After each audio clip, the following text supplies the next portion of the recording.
no other coach in MAC football history has won more games. But I'll tell you, his true legacy is really in the men and the players who he coached, who went on to earn their degrees from Ohio and from Nebraska, pursued their passions, and did so with the lessons of hard work, commitment, and integrity that they learned from coach. And so as he continues into his next chapter, I'm very grateful he's accepted my invitation to stay on as a special advisor to our program. He will assist with our football program and with our department moving forward. He's an integral part to who we are, and he's an invaluable presence to all of us. And so today we wanted to gather and give you an opportunity to hear from Coach directly. And I know he has some things he wants to say to you, and I'm guessing you have some questions for him as well.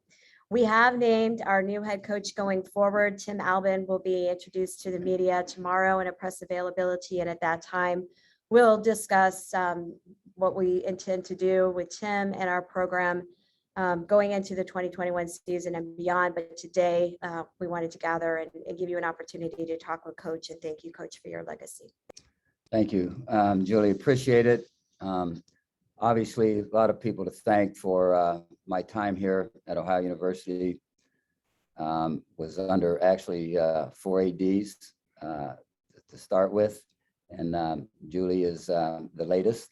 And I appreciate all the work that she has done in terms of making things very easy for me and for the transition with Coach Albin. So it's very much appreciated. I will be glad to entertain any comments or any questions that you have, but maybe one further comment just on the people that have supported this program. It's been amazing from the first time I stepped on the campus, from the student body to the community, to the alumni, to former players. They've all been great. I appreciate what they've all meant to this program and actually to me. So be glad to answer any questions. We will start with Jared. Good morning, Frank. Can you hear me okay? Yes, can hear you fine. Thank you. Good deal. Hey, congratulations on an incredible career. And obviously the reason we're here today is you. And I'm wondering if you can kind of give us a little bit of detail on what you're dealing with, what the short-term and long-term care methods look like, and frankly, how things are looking for you in the future. Yeah, I'll share some things with you, Jared. I don't know that I'll get into extensive detail on it, but it is a rare cardiovascular situation that I've got. And it's something that I'm going to have to deal with. I tried to kid myself a little bit early on that, first there was a little bit of denial about it. Then I thought, well, hey, you're feeling pretty good despite what they're saying, and you can keep going. But that I came to my right senses very quickly on that end of it, and knew that our players deserved more than what I was going to be able to give to them coming down the stretch here. So decided to retire and spend time just working on my health. Coaching is a tough job for any coach. The grind of it on a daily basis, the pressure of games. I felt like I handled pressure well, but as time went on and it's obvious that all that's involved in being a coach can beat you down a little bit. And I feel at this point in time ready for Coach Albin to step in, and he's a great coach, great person. He's got a great work ethic. He's a great recruiter, one of the best I've been around. I've said this before, but not as good as me in my earlier days, but he's really good. And so, we're ready to transition into that and move the program forward. Thanks, Frank. Mm-hmm. Tom Bosco.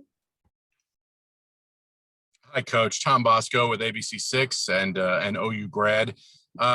before you were hired, football was very much not Ohio University's brand. Were you hired with a mandate or with any instruction from administration, make us a football school? And did that happen? Yeah, I don't recall there being any mandate, but obviously they wanted to improve the program. And I think it's accurate that prior to this staff arriving, our staff arriving, that the record was something like 2, and in the last 22 years, they only had 2 winning seasons. And so obviously it was a major rebuilding job. And I think the administration wanted to rebuild it. Obviously, Thomas Bay was the AD at that point. He wanted to make sure that the football program moved forward and help make that work. I was fortunate enough to really put together a great staff, and so things kind of started to take off at that point.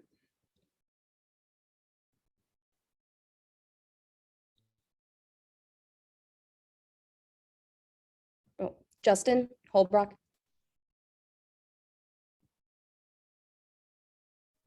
Congratulations on a great career, Coach. I wonder what made Athens and OU the right place to stay for 16 years. It feels like after all you did for the program, you could have moved on to somewhere that was more like Nebraska if you decided to stay in that town and be with OU for that long of a time. Why did you decide to do that for 16 seasons?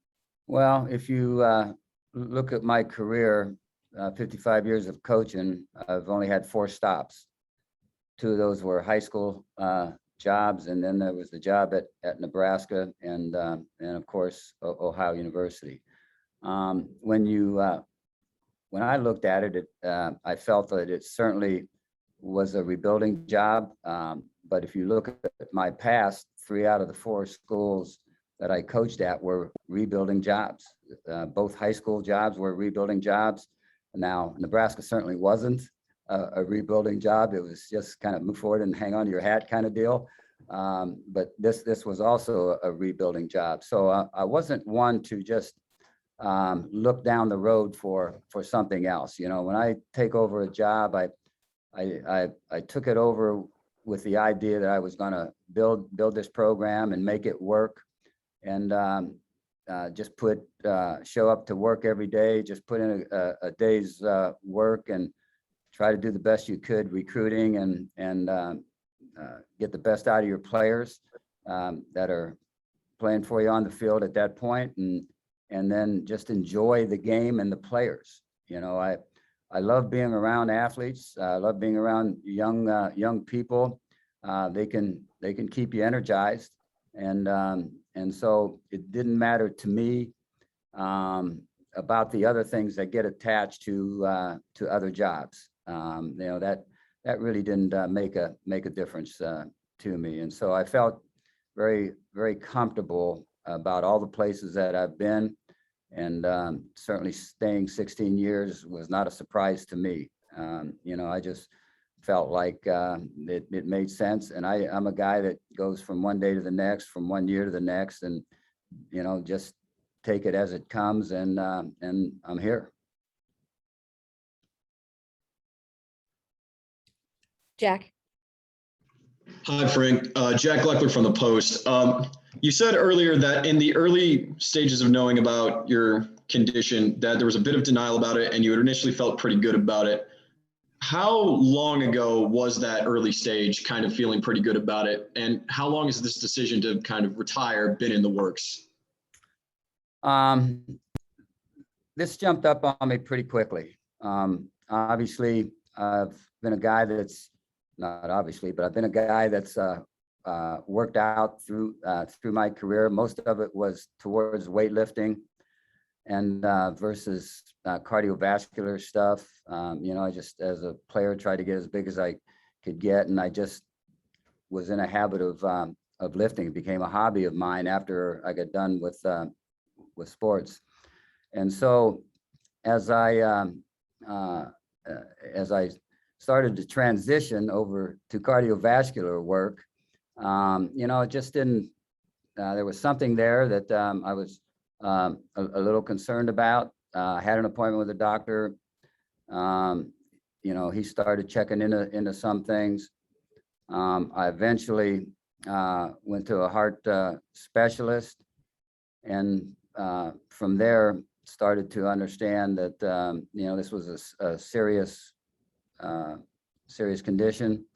And so from there, I just I was actually feeling good. I just had that one episode, so I was feeling good. Thought that I could, you know, hey, you can still coach, you know.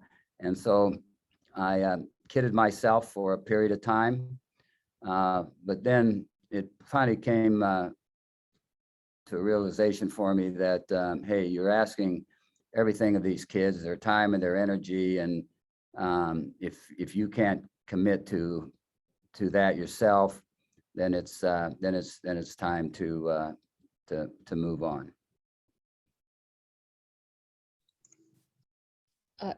Chris Vanini. Yeah, Frank, you mentioned obviously the place was a rebuilding job when you took over. What appealed about the job? Why was Ohio the place you wanted to go? Yeah, well, part of it was the fact that it was a rebuilding job. You know, Nebraska, as I mentioned, was not a rebuilding job, and obviously this would be a change of pace from how things were at Nebraska.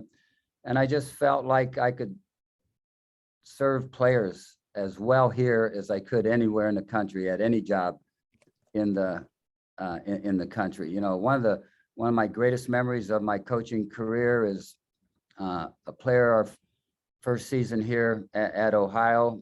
Deion Byron came up to me and after a game and said, Coach, I want to thank you for helping us feel like we're a part of Division I football.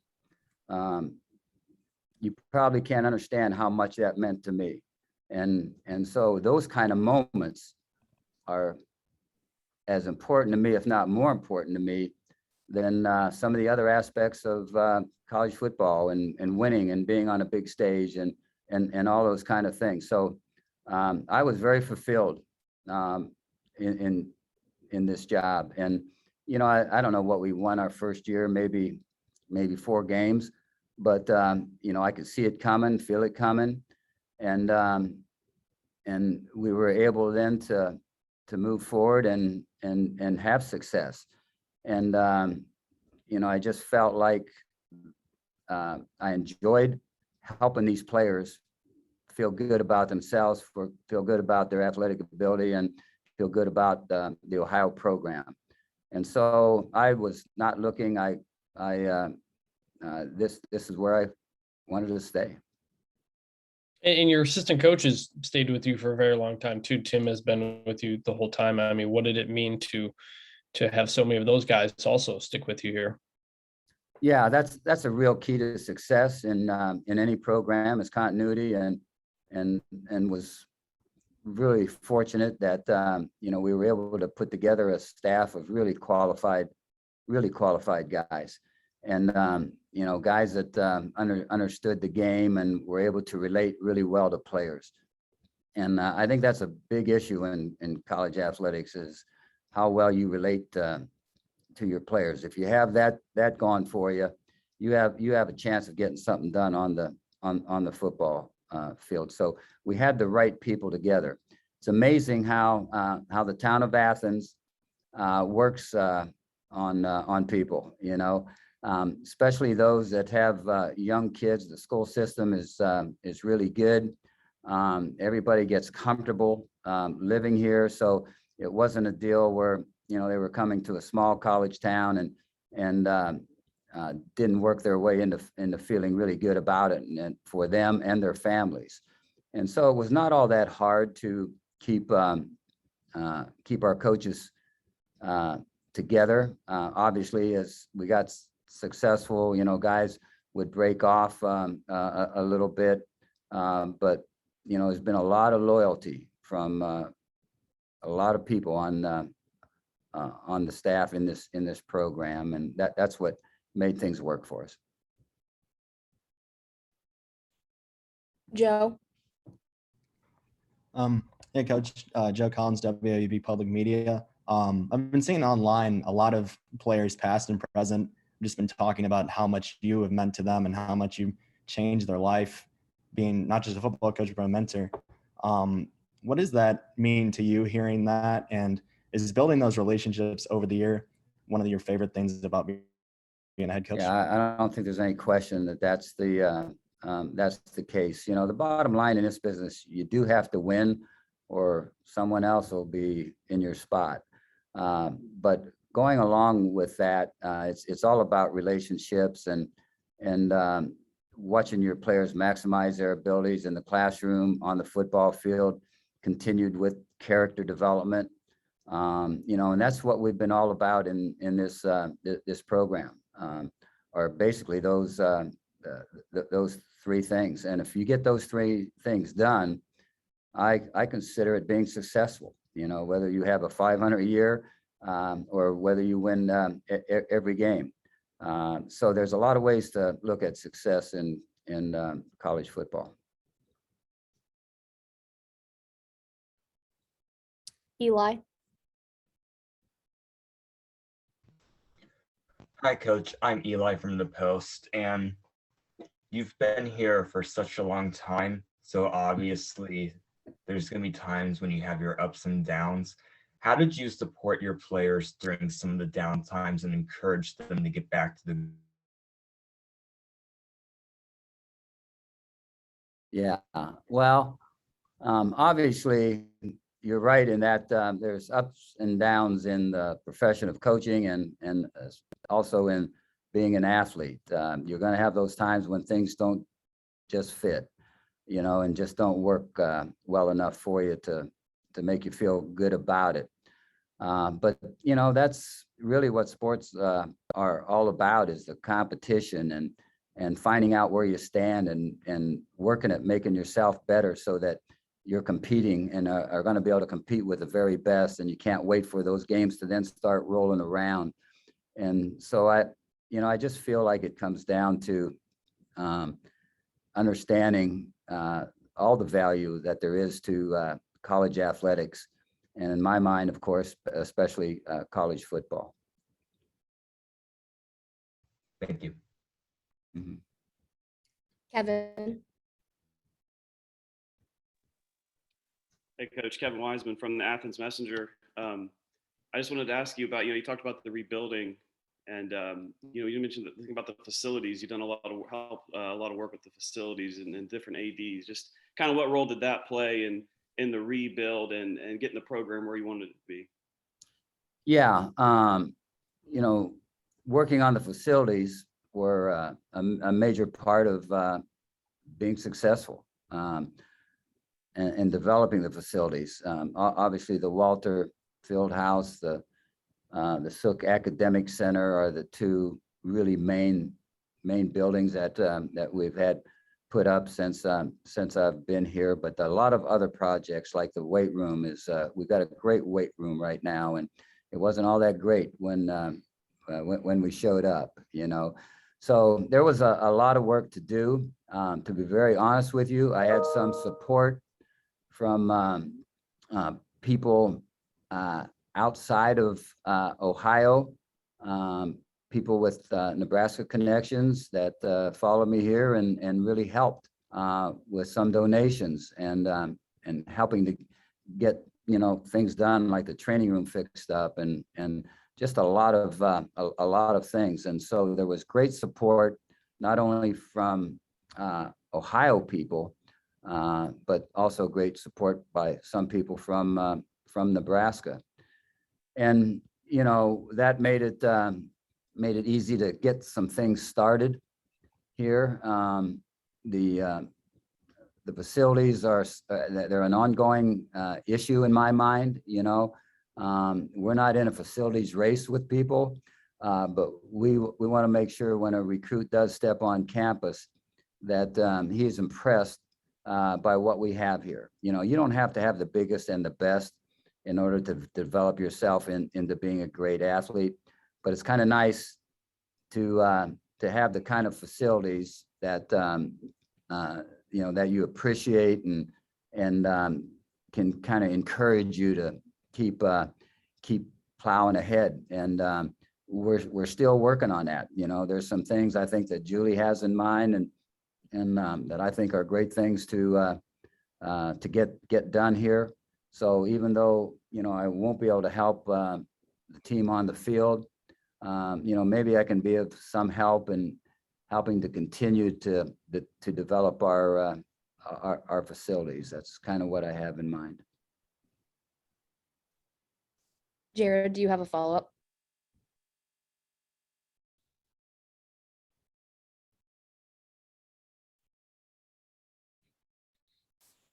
Chris I Vanini? do. I'm sorry about that. Couldn't find my unmute button. Frank, one other question about the future of Ohio football. It's discussing the rebuilding project that you came into 16 years ago and where you leave it. You're obviously leaving it in hands that you trust very much. What is the next step for OU football? Where does it go? Obviously, it's a program that wants desperately to win a MAC championship and take the steps that you want so desperately to achieve with the program. What do you envision that's next at OU?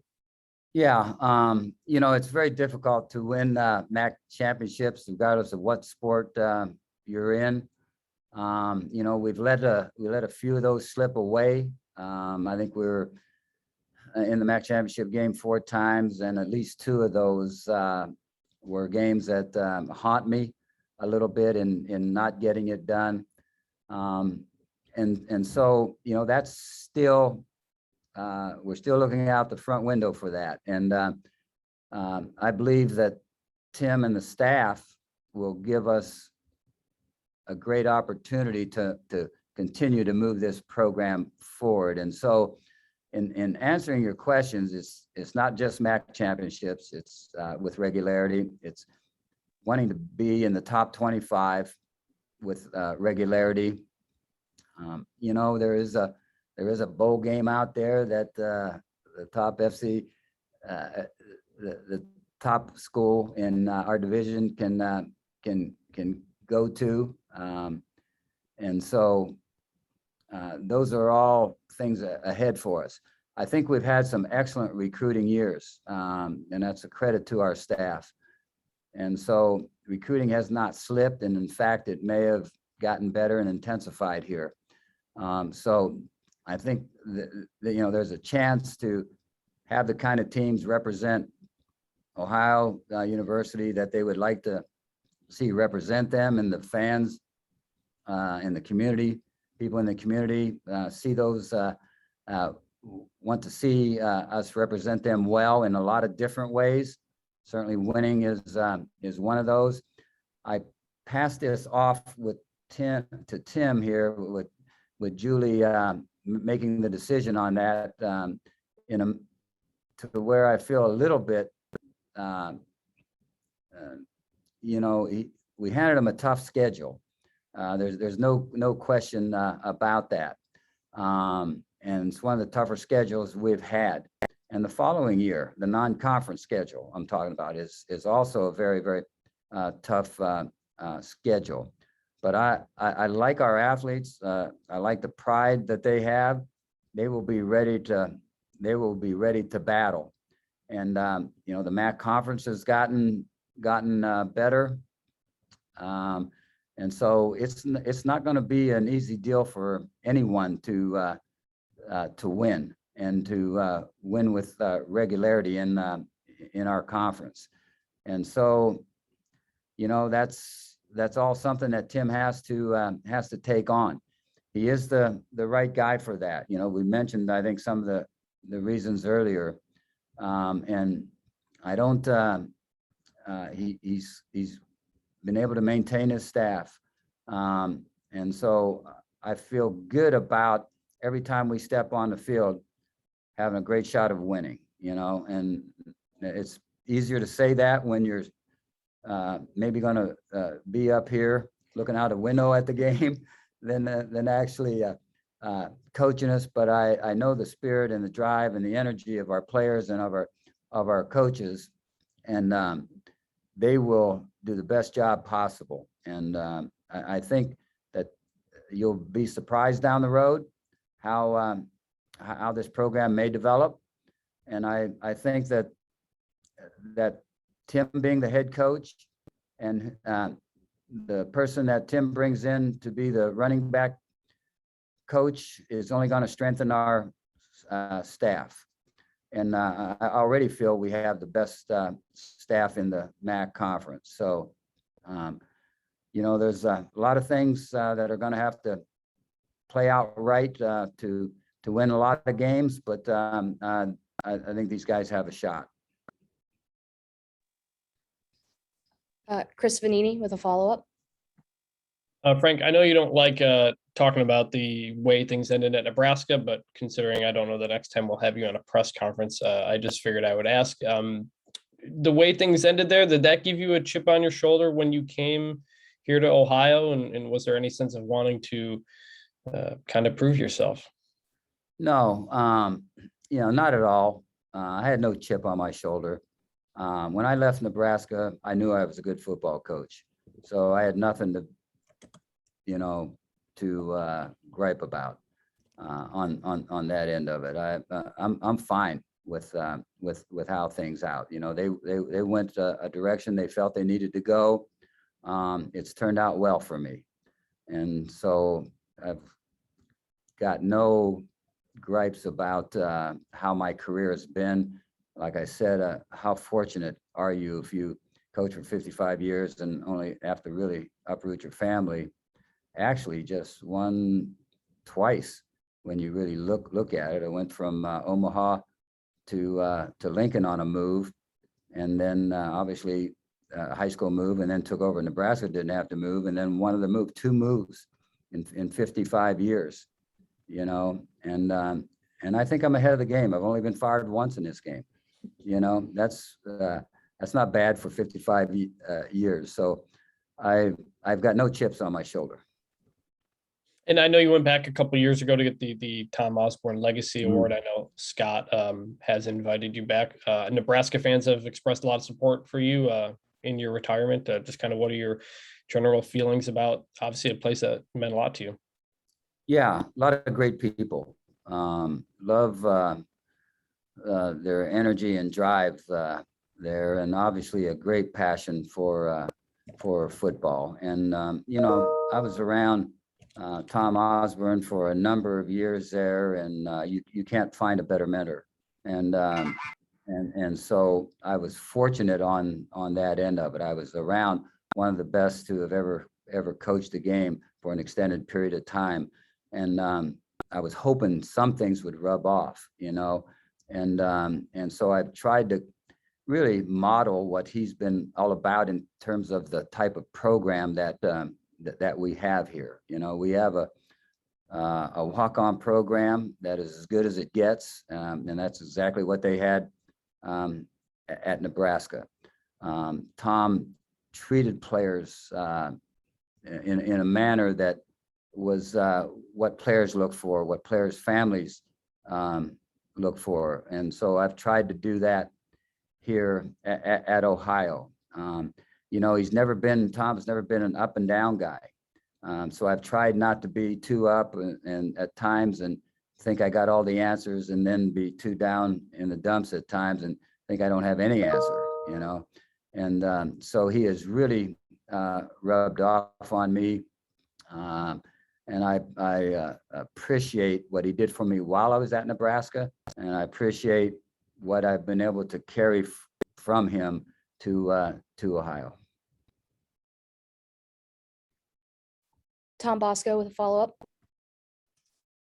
Thanks, Coach. What do you think the resurgence of the football program and an improved football program, what benefit do you think that's brought the university in general?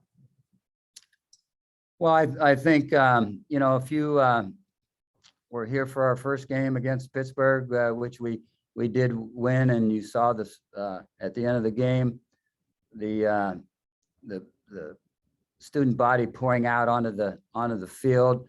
There's no question in my mind that a football program, if operated properly, can be beneficial to a university. And there's discussion about whether or not winning football games can bring in more students, those type of things. I think, there's a combination of things that bring students to a campus. We've got a great academic reputation here, got a beautiful campus that's here. But if you have a winning football team, I think that helps. And so it all, kind of comes together here in terms of getting students here on campus. And everybody wants to win, when we won the Pitt game, we won the Penn State game.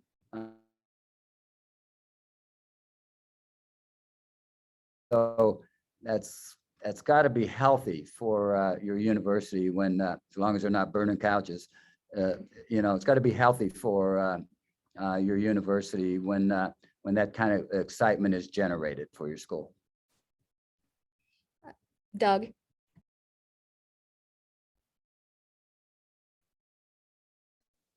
Hey, Coach, since they went with some of the Nebraska questions, I'll ask you one more here at the top of the hour. One of your former players, Trev Alberts, is going to be named the next athletic director. I was just wondering if you've stayed in contact with him. And secondly, what's next for you besides taking care of your health?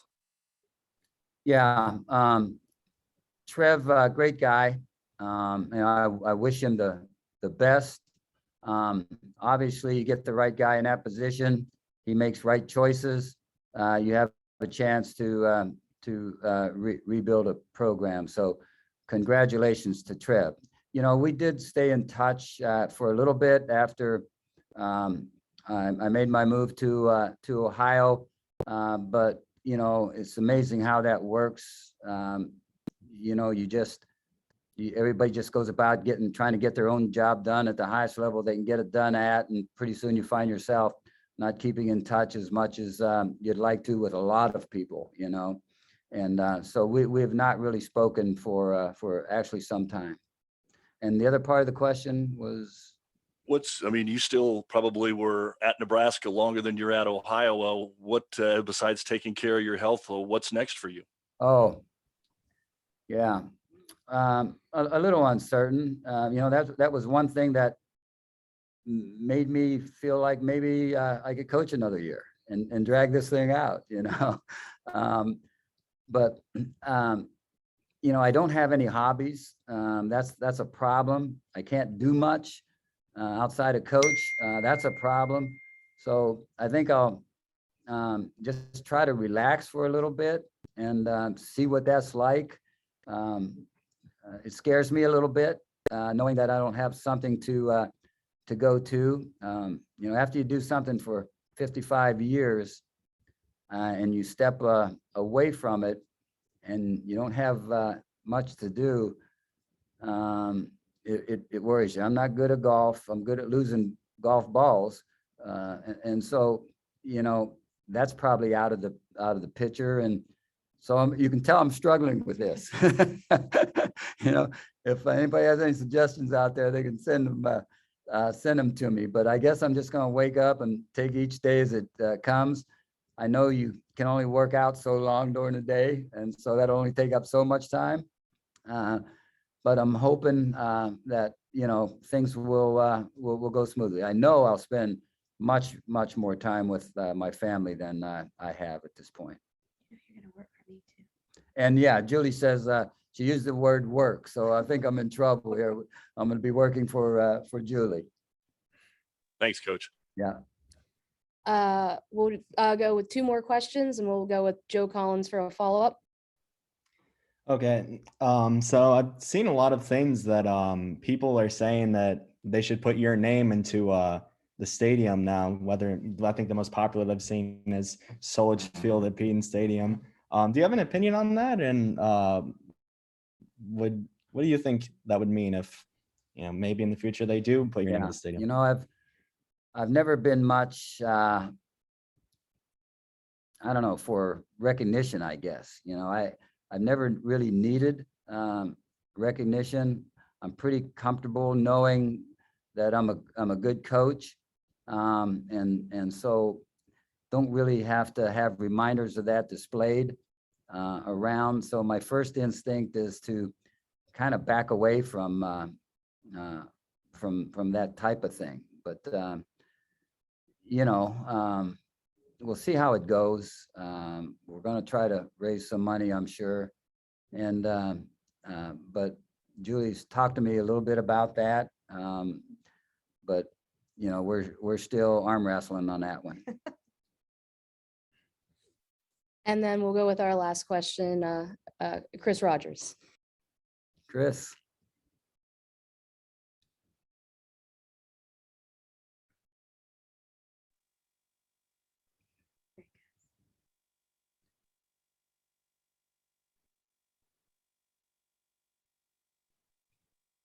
We can't hear Chris. Chris, you there?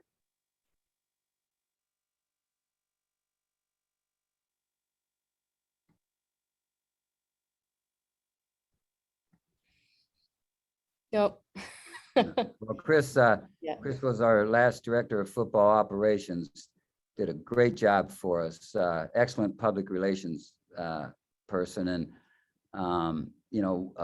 somebody that the players could go to other than turning to a coach if they really had something they want to discuss and not have a coach involved. So he played a big role in our program.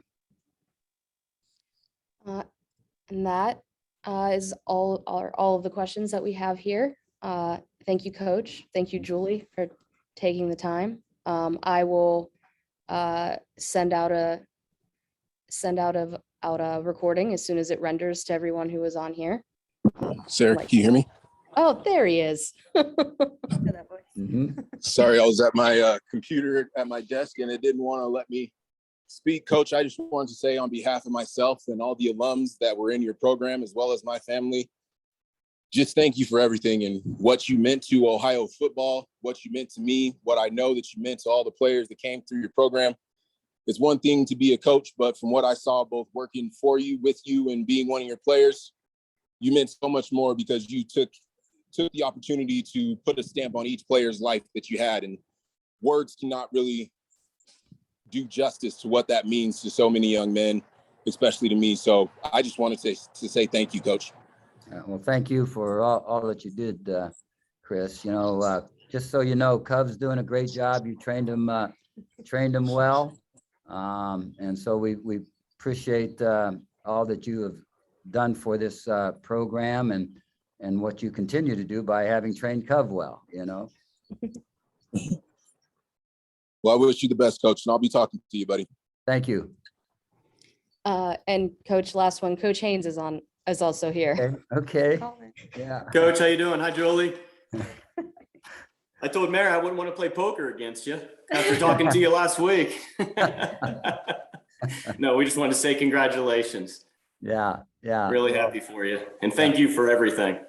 Yeah. Well, thank you guys. Brian and Mary are at Appalachian State right now. Very successful program. He was in charge of our tight ends and our special teams while he was here. Now he's a running back coach there, as well as special teams coach there, and a great program, and he's doing a super job there. Brian comes back every now and then. It's always good to see him when he has a chance to drop in. So wishing you guys well, with the upcoming season. Thanks, Coach. Thanks, Coach. Thank you. Good to see you, Mary. Okay, bye. All right. That again, we'll go ahead and wrap this up. Thanks, Coach. Thank you, Julie. And again, I'll send the recording out to everyone after it renders. And then be on the lookout for the link for tomorrow afternoon's press conference with Coach Albin. Okay. Thank you, everyone. Thank you.